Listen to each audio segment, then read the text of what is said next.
really. That is very Kyrie. interesting. That's But now cool we parents. get right back into the game after that short interlude. It is going to be the same ban so far, but Onic with the first ban Beatrix. Okay. They are still in the red side here for 3 straight games. And Rebellion opted for a blue side now. 1-1 Akai. Onic Esports though. Beatrix, Maramis, and Rebellion finally, after The respect. after game 2, they do not want to face that Fanny, especially against Kyrie, and they will ban that out. Onic Esports right now, honestly, at this point, we've seen Rebellion prioritize the Paquito so much. At this point, why not just go for a different kind of ban? Leave the Valentina open so that it forces Rebellion to actually think that over, right? Do we actually want to pick up the Paquito when the Valentina is open? There you go.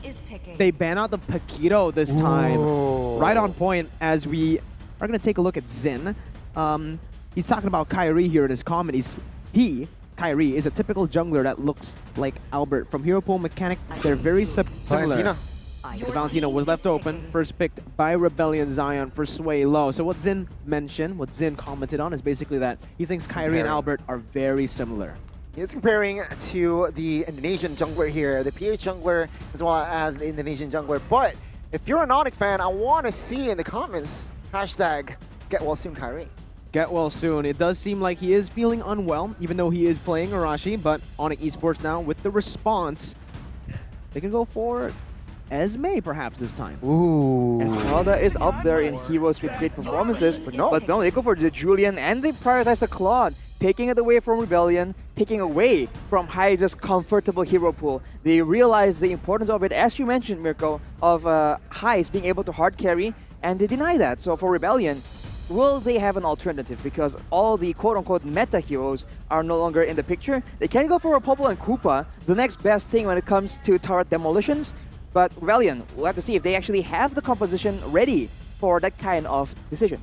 We'll have to wait and see here. Rebellion, remember game 1, game 2, they prio more for the mid lane, which they already got Valentina.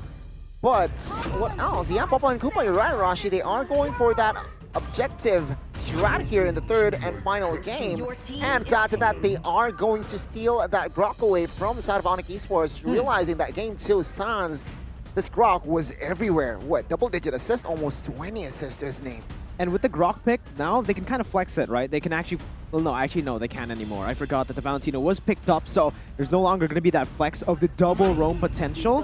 Onic Esports round up their draft with a Masha. Up against a Popple, pretty solid pick, even though Popple can actually self-peel a little bit better. But yeah, speaking of the Popple, this is the first time that Hyze has picked this up in MPL. And again, Arashi, got to talk about it once again. Hyze. Shallow hero pool in terms of the heroes that he's mastered so far. And with the Popple, I personally don't like it. It doesn't fit his style of play that I usually see with the team fight heavy style that he has. Exactly. With Popple and Koopa, it seems like, I don't know, it's easier to do good on the Popple and Koopa, but it's harder to actually stand out and make those highlight performances the same way CW has done. And CW is a avid Popple and Koopa player as well, so he will have the lane understanding on how to deal with that. So Hyze is up for a difficult time unless his team can somehow alleviate that pressure.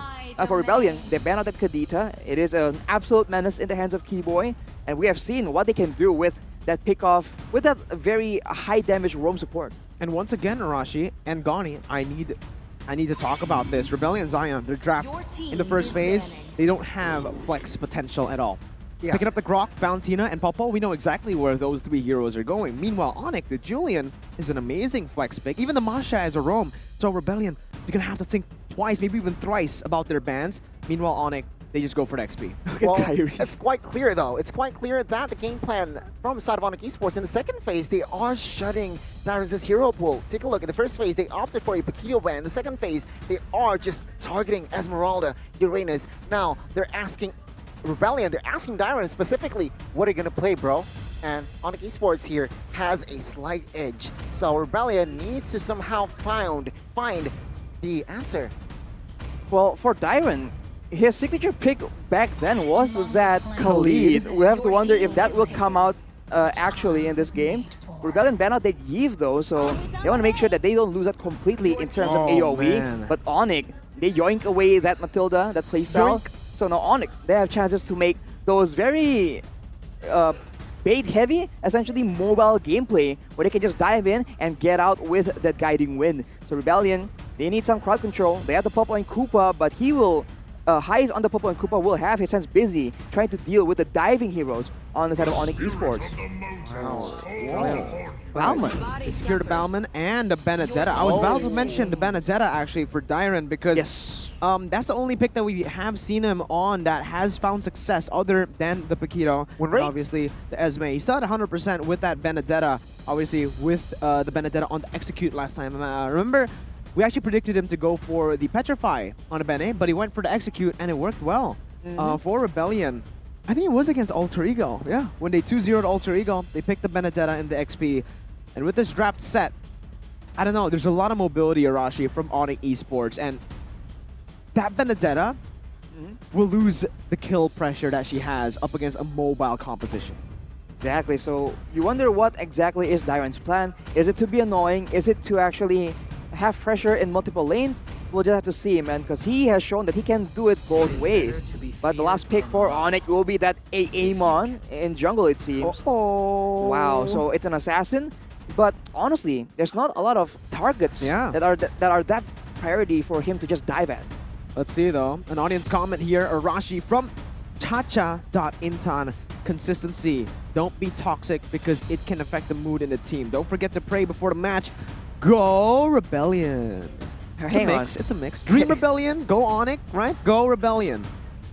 Well, cool. But audience comment by Falik.rzl as well. Let's stay at the top, Onic. Just win the rest of the season and become the champion. Woo! Don't forget the 3 exclamation marks there. The champion! Very emphasizing on Champion! huge emphasis on that statement here. But yes, game 3, ladies and gentlemen, will commence now. Let's just jump into the Land of Dawn between Rebellion, Zion, and as well as Onic Esports. Who will win here in our opening match of week 6? We'll have to wait and see. Grab your popcorn, grab your snacks via the order, via the Grab app, of course. Land of Dawn, we go. Here in the Land of Dawn, first Welcome. Lee, we're going to take a look Legends. at the the talent for Fearless, going for the Demon Slayer, and for Kyrie, Mystery Shop. So this is what we usually see on both of these heroes. Balman, again, you will actually have a better time in that jungle in terms of the clear. So Kyrie needs to put some pressure on the map to get some kills, to actually be on the same level in terms of XP and gold against Fearless. I think honestly, Fearless will have a lot of an easier time essentially because there's not a lot of ways for an assassin to just pressure like that. Okay, top side here. You can see here, Dyron already chunked to a quarter HP rather. Seems like he almost there gets taken down in the early minutes. Let's see, early on in the game, it does seem like Rebellion, with the Valentina-Grok combination, they will have more pressure. And again, the Pop 1 Koopa lane is a winning lane for Rebellion Zion. If they are able to create a snowball going from the get-go, perhaps even taking a turret, it's going to be massive. But Wow. town prediction by Axe. You guys have shifted gears to Onic. Yeah, I feel like in game 3, I sense a breath of fresh air. Oh, bot side here. Kai is taking a lot of heat. Told ya. There's a blood, a solo kill for third game here by CW. What the heck? Wow, level 3 solo kill. Well, it seems like to be a semi-solo kill. There was some involvement from the roamers here, but CW able to actually turn around a losing lane supposedly. We mentioned this, that CW knows the matchup because he knows the hero. Wijanaka was in the area, but he is powerless to stop CW from getting the edge in that lane. And also, Highs, we've never seen him on the pop ball. So it just shows it's the level of mastery that CW has on the Claude up against the pop ball, knowing the matchup really well. And also, Highs, who was forced onto this hero. Not really a lot of heroes to go for, but now Rebellion are trying to play on the other side of the map for the first turtle. Now, busy here with Janarko. He will be forced to use that flicker. Kyrie in the backside will also disengage there. Circling Eagle, the copy that was copied by Swalo, actually connecting, but it seems like now Fearless will grab hold of that turtle. The backside though, you can see here, Sans trying to find, whoa, Kyrie with that very, very sneaky retribution, he opted for that contest, and now Suelo is going to be the target as Boots will not be able to connect, but in the mid side, Dyron clears the wave. Vijanarko also falls in the mid side. Oh, this is a big problem, man. When the lethal counter retribution doesn't work, like, I don't know, that was just, man. Demon Slayer as well compared to the What? magic shop, the mystery shop. So Massive blunder. Fearless, he needs to shape up, man. There's no way you're supposed to be losing the retribution battles when the matchup is an assassin against a fighter, Balmond against the Amon. So Venezuela is gonna get jumped on though. Yeah, 2 members is on him, and Sans will pick up that kill. Fearless is a little bit late to the party there to aid and assist way low. And it seems like now Onic Esports has built a very convincing lead already. 1,500 gold lead in the first 3 minutes. Oh, man. Yeah, I mean, again, that turtle was kind of the saving play, the saving objective for them if they want to stay in the game. And they didn't get it. Now, Fearless here, giving damage on towards Boots. Kyrie though will re-engage on towards Dyron. Dyron will take a lot of heat, and the eye for an eye will not save him. Oh, never mind. A very well-timed skill there. And yeah, he survived. Very good timing on that eye for an eye. And also for Kyrie, that Endless Shard just came out of cooldown when he popped it. So both of the teams, again, they're doing really well. It's just that it's such a shame that they weren't really able to take the turtle, because now it just creates so much more openings for Onic Esports to scale. And that's what Rebellion Zion do not want to face up against. Onic Esports, they're using their own Rebellion's own weapons against them, and CW just goes in against 3 people. He doesn't care, and now they might make the follow-up play. The re-engage here, with Janarko forced to use that long charge to somehow give space for the other 2 members. Hyzen as well as Sway Low will recall, but no, never mind. Sway Low here just recalling. I mean, in the jungles, Sans giving pressure on towards Fearless. Man, Sans on the mid lane is just so aggressive, but take a look at Dyron trying to flank, giving damage on towards Sans here. Kyrie will somehow aid his partner as well. Suelo, Fearless is ready for fights. And now we can see here as CW with not pop that Blazing Duet just yet, as Fearless will focus on towards that turtle now. Onic Esports circling Eagle, connecting on towards Fearless. You can see here as Kyrie will grab that second turtle. And we can see here they want Wars. Highs will be the first victim. The backside though, Kyrie pops a kill onto his way low. Dyron with Janarko Fearless running for the hills as they will survive. But Onic Esports, they are just going ham in the 3rd game. It's an absolute disaster for Rebellion Zion.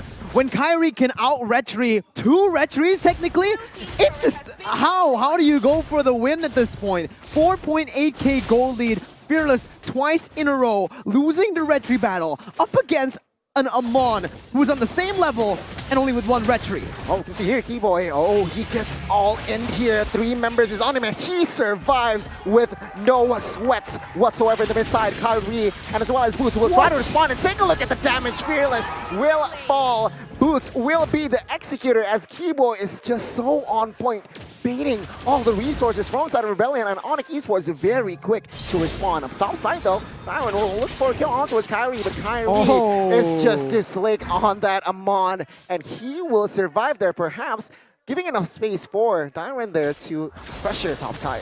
Oh man, Arashi, I'm still on that out-retry, man, the retribution battle. How? I mean, in the previous fight, Rebellion Zion were also having the advantage in numbers because Dyron came down to try and participate as Boots was able to take out the tower in the top side. So they had the man advantage, and they still weren't able to actually come out on top.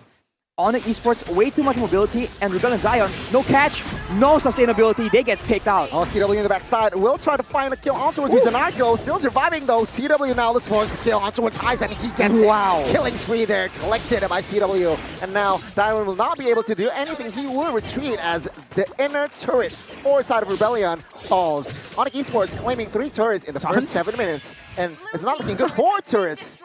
You know, he just tanked the turret in the mid lane. He does not care. He goes for it, he takes it down, and all over the map, it's just Onic making plays, Onic winning the lanes. And again, this time, no retribution battle from Fearless. Kyrie picks it up without his own retry. He just basic attacks it, securing the 3rd and final turtle of the game. Presented to you by the Samsung Galaxy A series.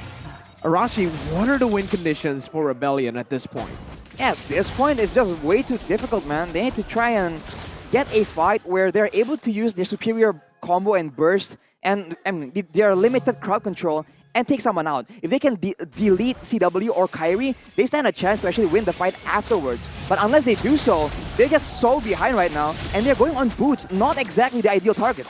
You can see here, Onic Esports looks for an invade now. CW hasn't popped that, and Wijanarko falls. Killing spree will fall in the hands of Kyrie. Take a look at Swalo, double kill there. The shards is just too much, as Rebellion Zion has yet to secure a kill in the third game, ladies and gentlemen. It's too much for them to handle, and again, under the tier 2. Oh my god, Fearless and Zyron taking a lot of heat here. Zyron will be able to escape for now, creating more space for Onic Esports to perhaps take the turret. Oh my lord. The mechanics there shown and displayed by the side of Onic members. Still, 0 kills in the first 8 minutes for side of Rebellion. Complete shutout. This is Onic as dominant as ever. This is Onic we expected in game 1. And at this point, right, the 9,000 gold lead in 8 minutes, it's more than 1,000 gold lead per minute. That is just obscene. And Boots, with the Twilight armor, you can say goodbye to the backline because the Thunderclap will deal so much damage at this point. Wijanarko needs to look for a massive play to turn the tides. Circling Eagle, connecting on towards 2 members there, but no follow-up damage just yet. Onic Esports, they will not overcommit on towards this one just yet. Rebellion, they are still defending the mid-side, the mid-inner turret. Is this the right call though? Wijanarko taking a lot of heat there as Boots flanking. Will not claim a kill on towards this yet, as Onic Esports will just find a turret in the mid-side. Lord will spawn in the next minutes. Of course, that is going to be the main agenda for side of Onic Esports. Just look at the angles as CW uses the BMI kind of defensively. Goes in, what the heck? Oh, Blazing Duet, but cancel instantly there. But CW with that BMI, he gets the outplay. Onic Esports, they are just dismantling Rebellion Zion now. Diamond looking for a sneaky play. Of course, meanwhile, Kyrie. HP-wise, yeah, Kyrie is just there, soloing the Lord there. Onic Esports, they are angry in the third game. Well, Rebellion just lack the setup to try and get those pickoffs, man. They have a lot of burst damage, but you can see by how confident, how careless CW is playing. He's just all the way in the front line, and he is under no threat at all. Even there, the only real engage tool they are relying on is the Circling Eagle, and it takes way too long to punish any kind of overextension coming in from Onic Esports. If you take a look at the items here for Sans, he's going for that full damage Julian build that we say struggles to succeed, but in this situation, when everyone else, and their opponents are just so behind, it really doesn't matter. Kyrie with the Feather of Heaven, he's also doing a lot of DPS on top of the already insane burst that he provides. And him along with CW, that is a lot of mixed damage coming in, and Rebellion have no real answer on what to itemize on. And just take a look at CW compared to Highs in terms of items. If a quad has that many items compared to a pop-all, it's not looking good for Rebellion Zion, as now they're looking for the siege. CW waiting to pull that trigger, and Highs just gets deleted. At the backside, Boots was the main carry there. Just leading Highs 0-4-0 here in the first 11 minutes. Not a good game. Base tier number 1 falls. The Sway Low will survive with a low HP. Base tier number 2 in the mid side will fall as well. Onic Esports, can they end with just 1 creep? There you go, the clear. Circling Eagle connects onto its Fearless, and we can see the Blazing Duets connects to Wijanarko falls, and now Rebellion Zion trying desperately to defend as Sway Low falls, and now Onic Esports will claim a 0-16 in the third game. They are merciless. 0-16, the most dominant game we've seen ever in MPL ID. 16-0? You didn't give them a chance at all. They had nothing to play with in that game. And in terms of turrets as well, Arashi, Onic Esports ended the game with all turrets still standing. So not only did they shut them down in terms of kills, objectives, and even neutral objectives, again, the most dominant performance we've seen from a team of all time.